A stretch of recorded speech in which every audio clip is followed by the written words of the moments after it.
국내에서 제작한 경공격기인 FA-50, 모델명 T-50IQ, 이 인도네시아에 이어 이라크에도 수출된다. 이번 수출 물량은 24대로 국내 방산 수출 사상 최대 규모다.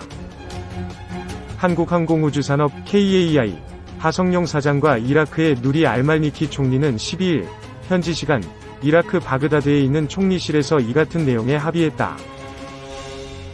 FA-50 24대는 11억 달러에 수출된다. 여기에는 조종사 훈련 비용 등이 포함됐다. 양측은 25년간 후속 군수 지원을 위한 10억 달러 규모의 추가 계약도 조만간 맺기로 했다.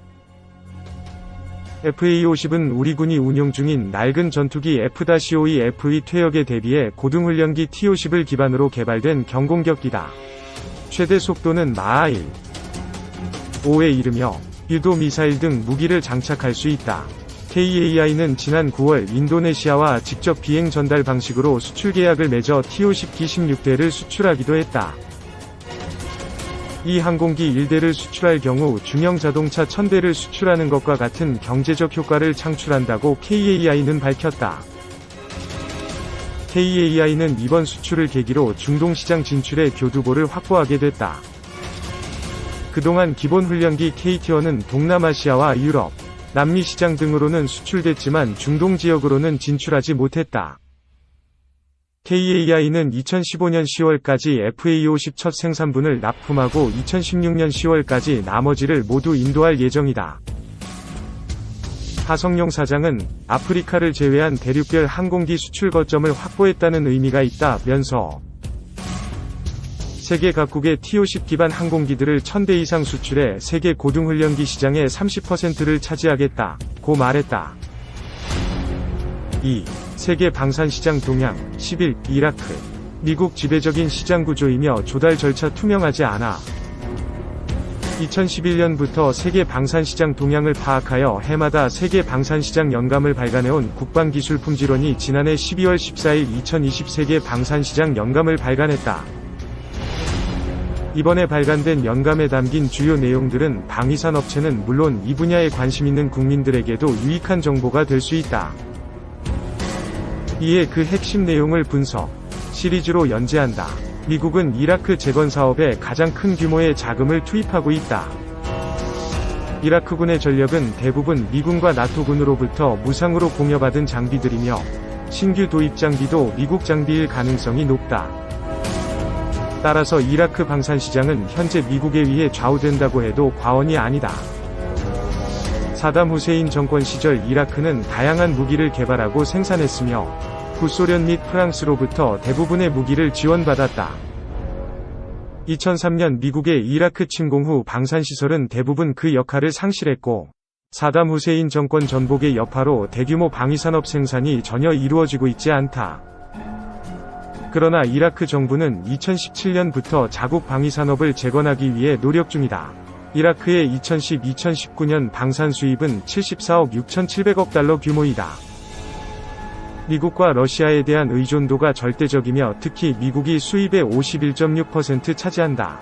수입 무기 비중은 항공기, 기갑 차량, 미사일이 각각 40.5%, 29.3%, 14.3%를 차지한다.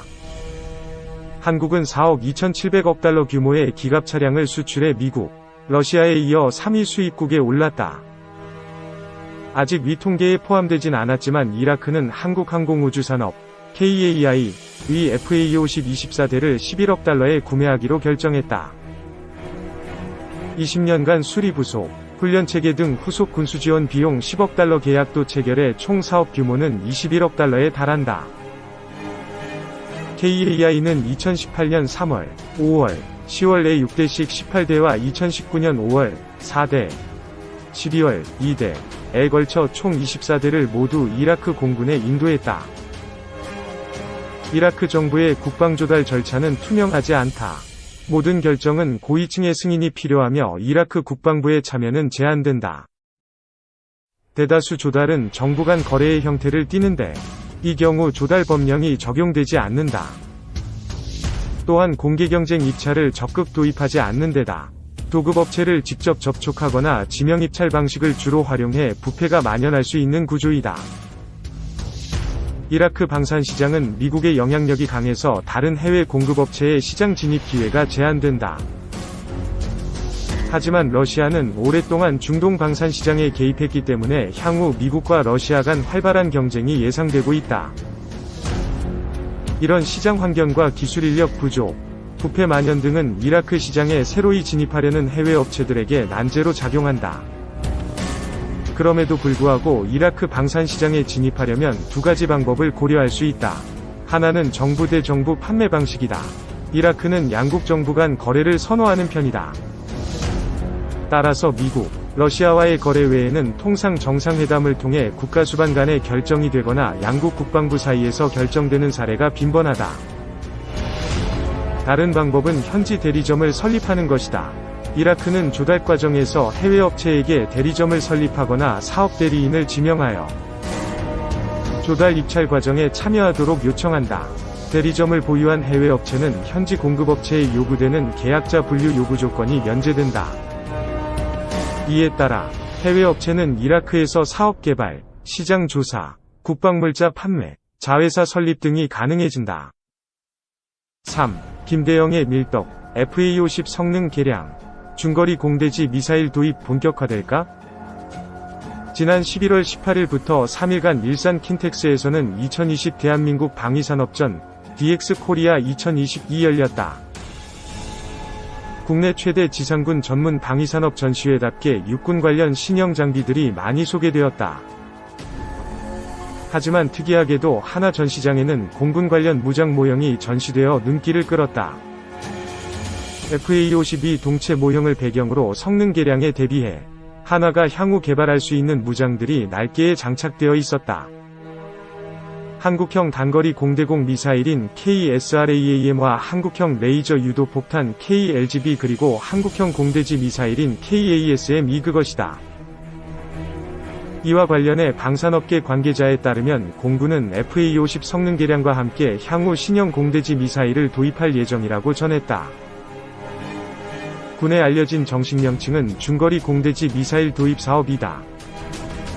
이와 관련해 하나 관계자는 KASM이 향후 중거리 공대지 미사일 도입 사업이 본격화되면 군에 제한될 무장이라고 설명했다. FA-50 성능 개량과 관련해 그동안 여러 기관에서 개념 연구가 이뤄졌고, 가장 최근인 지난 5월 21일에는 국방과학연구소가 긴급 공고로 FA-50 성능 개량 사전 개념 연구 용역 입찰이 진행됐다. 이 연구의 핵심은 공군에서 경공격기로 운용 중인 FA-52 역할을 증대시키는 데 초점이 맞추어져 있다. FA-50은 현재 공군의 로우급 전력으로 운용되고 있지만 내부 연료 부족 및 정밀유도 무기 운용 능력 부족 등으로 공격편대군 투입이 제한되는 등 항공기가 가진 기본 성능을 제대로 발휘하지 못해 대대적인 성능 개량이 요구되고 있는 상황이다. 중거리 공대지 미사일 도입 사업은 이러한 FA-50의 높은 명중률과 긴 사거리를 가진 공대지 미사일을 장착하는 것이다. 하지만 군 관계자에 따르면 현재 FA-50은 날개에 달린 무장 장착점에 2000파운드 즉 907kg 미만의 무장만 탑재할 수 있어 선택할 수 있는 공대지 미사일이 매우 제한된다.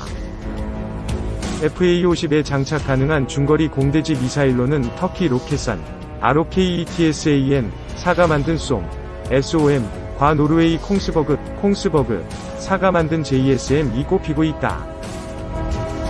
쏨은 미사일 버전에 따라 차이가 있지만 무게가 650kg 미만이고 JSM은 416kg에 불과하다.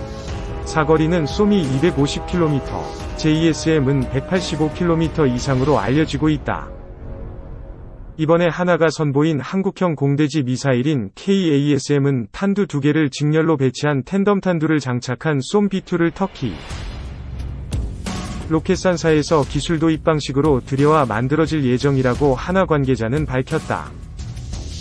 이밖에 KF-X와 FA-50 성능 개량에 제한될 한국형 단거리 공대공 미사일인 KSRAAM 역시 KF-X의 단거리 공대공 미사일로 채택된